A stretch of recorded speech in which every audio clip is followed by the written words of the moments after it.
passed, and Thomas, his only brother, 7 months dead, having found himself shot to ribbons his very first week in France.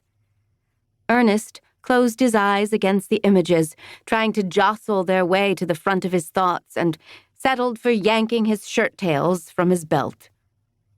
He wasn't lonely or singular. He was merely a busy man, and a private one.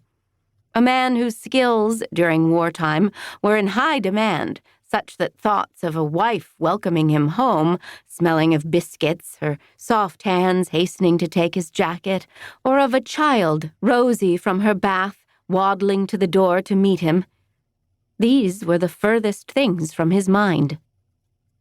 The knock at the door made him jump. He caught a glimpse of himself in the hall mirror as he reached for the doorknob, his red curls unsticking themselves from his damp temples, his untucked shirt draping from his broad chest like a nightshirt. He snatched his hat from the coat stand and tapped it back on his head. Then he drew himself up and opened the door. On the steps stood a young woman in a brightly patterned dress, at least 6 feet tall, but no more than 17 or 18, thin as a reed and wavering from foot to foot as if stirred by the heat rising from the flagstones. She had a toothy smile and was clutching a large purse in one hand and in the other a hat, decadent but squashed. The woman and her smile were recognizable without quite being familiar, as if he'd seen her in a toothpaste advertisement in a magazine. "Can I help you?" She darted a look at his bare feet, then his hat, which he sensed was askew. "I'm sorry to disturb you, Mr. McKinley. I'm Natalie Kenilworth, Lillian's sister. We met at the funeral, and—" Ernest squinted up at her, trying to lift any features from her girlish silhouette, backlit by the sun outside his door, and find a match in his overstuffed brain. That he couldn't instantly place her was unsettling.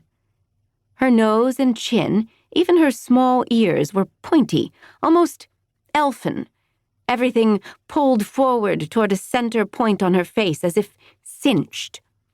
Her skin was fair and smooth, and her lashes pale and short, so that they seemed insufficient for warding off any stern scrutiny of her wide blue eyes, which Ernest realized was what he was doing that very minute.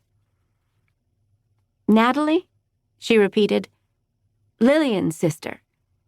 So, Tom's sister-in-law. We met very briefly at the service for Tom back in May." Ernest's head jerked and his eyes smarted, fleetingly, as if someone nearby were peeling a lemon. Thomas's funeral. That would explain it. If ever there had been a time when his powers of observation had failed him. Well, he blinked the sensation away. Lillian's sister? My goodness, is everything all right? Please. He ushered Natalie inside and felt a sudden flush, although he couldn't be sure if it was the heat of the afternoon sun sidling into the foyer with Natalie or a flood of grief and guilt. Burying himself in his work to keep from dwelling on Thomas's death, Ernest had all but forgotten about Lillian, his brother's young widow. He'd written to her at least 3 times, 4, surely, after the funeral, but she'd never replied. Then he'd been swamped with new duties, and— Is Lillian all right? His voice came out strangled. What's happened? Natalie raised her hands, fingers spread. He felt his breath catch in his throat. "No, please," Natalie said. "I don't mean to alarm you. Lillian is fine." She sucked a deep breath of air. "Well, no, not fine. I mean, she is—" She stopped, pinched her lips, then shook her head as if to start fresh. "Mr. McKinley, I'm not sure Lillian has even told you. In fact, I don't believe Tom knew of it either." Ernest prided himself on, indeed, in his